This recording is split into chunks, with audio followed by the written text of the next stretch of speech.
5ই August সন্ধ্যায় শেখ হাসিনাকে নিয়ে বাংলাদেশ এয়ারফোর্সের বিমান দিল্লিতে অবতরণ করার পর থেকেই বেশ অপ্রস্তুত অবস্থায় পড়েছে দিল্লি। ঘটনাটা ভারত সরকারের কাছে এতটাই অপ্রত্যাশিত ছিল যে বাংলাদেশের পরিস্থিতি নিয়ে আনুষ্ঠানিক বিবৃতি দিতে 24 ঘণ্টারও বেশি সময় নিয়েছে তারা, যদিও সে সময় ভারতের সংসদ অধিবেশন চলমান ছিল।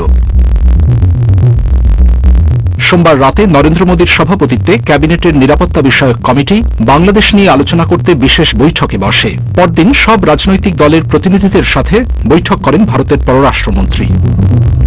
এরপর মঙ্গলবার বিকেলে ভারতের সংসদে বাংলাদেশ নিয়ে আনুষ্ঠানিক বক্তব্য দেন পররাষ্ট্রমন্ত্রী S Jaishankar. At very short notice, she requested approval to come for the moment to India. We simultaneously received a request for flight clearance from Bangladesh authorities. She arrived yesterday evening in Delhi. Our border guarding forces have also been instructed to be exceptionally alert in view of this complex situation. BBC জানতে পেরেছে শেখ হাসিনা যতটুকু সময়ই দিল্লিতে থাকুন, প্রধানমন্ত্রী নরেন্দ্র মোদী তার সঙ্গে প্রকাশ্যে সাক্ষাৎ করবেন কিনা অথবা করলেও সেই বৈঠকের কথা প্রকাশ করা হবে কিনা সে ব্যাপারে এখনো কোনো সিদ্ধান্ত নিয়ে ওঠা যায়নি। অথচ শেখ হাসিনা নিজে এই দেখা করার ব্যাপারে আগ্রহ প্রকাশ করেছিলেন। দিল্লিতে একাধিক পর্যবেক্ষক বিবিসি বাংলাকে জানিয়েছেন, সামগ্রিকভাবে এই পরিস্থিতি ভারত সরকারকে চরম উভয় সংকটে ফেলে দিয়েছে একথা মনে করার যথেষ্ট কারণ আছে। শেখ হাসিনাকে দীর্ঘকালীন ভিত্তিতে রাজনৈতিক আশ্রয় দেওয়াটা ভারতের উচিত হবে কিনা তা নিয়ে ভারতের দুরকম মতামত শোনা যাচ্ছে। অনেকে যেমন এর পক্ষে যুক্তি দিচ্ছেন, আবার এর বিপক্ষেও মত দিচ্ছেন কেউ কেউ। আবার বাংলাদেশের ভেতরে এই মুহূর্তে যে ধরনের পরিস্থিতির খবর আসছে, সেখানে দিল্লির কি করণীয় আছে তা নিয়েও পর্যবেক্ষক ও বিশ্লেষকদের মধ্যে স্পষ্ট দ্বিমত আছে। একদল মনে করেন, বাংলাদেশে এখন যে ধরনের ভারত বিরোধিতার ঝড় দেখা যাচ্ছে তাতে ভারত অতি সক্রিয়তা দেখাতে গেলে পরিস্থিতি আরও বিগড়ে যাবে। সেক্ষেত্রে বাংলাদেশে ভারতীয় স্থাপনা, ভারতের শিল্প বা ভারতীয় নাগরিকদের আরও বড় বিপদের মুখে ঠেলে দেওয়া হবে এবং ভারত বিরোধিতা আরও বেশি ইন্ধন পাবে বলে তাদের যুক্তি। দিল্লিতে বর্তমানে অন্য আরেকটি মতবাদ হল, ভারত যদি বাংলাদেশের এই পরিস্থিতি দেখেও চুপচাপ হাত গুটিয়ে থাকে তাহলে ঘরের পাশে আরেকটি মৌলবাদী শক্তির উত্থান অবধারিত। এমনকি লক্ষ লক্ষ হিন্দু শরণার্থীর ধাক্কা সামলানোর জন্য ভারতকে প্রস্তুত থাকতে হতে পারে। সরকারিভাবে ভারত অবশ্য এখনও ওয়েট অ্যান্ড ওয়াচ অর্থাৎ পরিস্থিতির দিকে সতর্ক নজর রাখার কৌশল নিয়েই এগোচ্ছে। কিন্তু এই পাল্টাপাল্টি যুক্তিতর্কগুলো ভারতকে যে প্রবল দ্বিধাদ্বন্দ্বে ফেলেছে তাতে কোনো সংশয় নেই।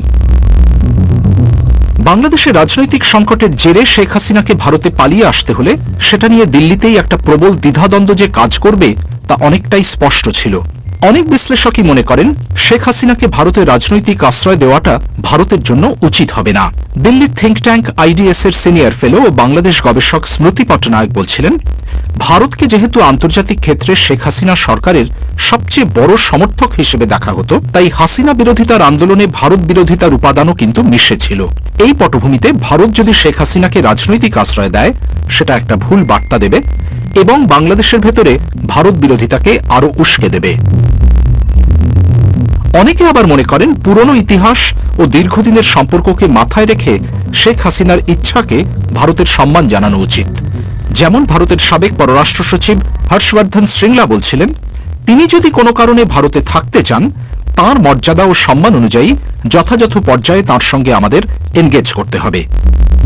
পররাষ্ট্রনীতির বিশেষজ্ঞ শুভ্রকমল দত্ত বলছিলেন, যতদিন তৃতীয় কোনো দেশে নিশ্ছিদ্র নিরাপত্তার মধ্যে তিনি আশ্রয়ের নিশ্চয়তা না পাচ্ছেন ততদিন ভারতের উচিত হবে তাকে সসম্মানে ভারতেই রাখা।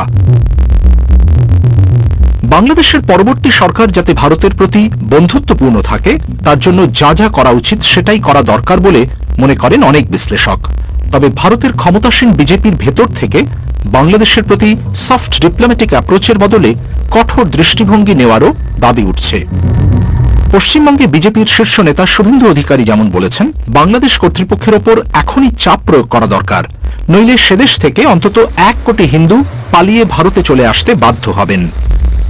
শুভ্রকমল দত্তও বলছেন, ৭১-এর যুদ্ধও কিন্তু শুরু হয়েছিল শরণার্থী সমস্যা দিয়ে।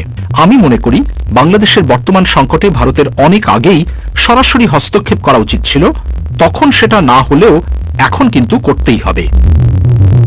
হস্তক্ষেপ মানে অবশ্য কেউ বাংলাদেশে সেনা পাঠানোর কথা বলছেন না, তবে প্রত্যক্ষ বা পরোক্ষভাবে বাংলাদেশের ওপর কূটনৈতিক বা অর্থনৈতিক যত ধরনের চাপ প্রয়োগ সম্ভব সেদিকেই ইঙ্গিত করছেন।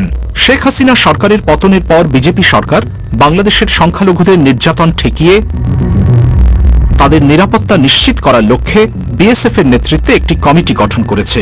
সীমান্তবর্তী মণিপুর ও মেঘালয় রাজ্যে কারফিউ জারি করা হয়েছে।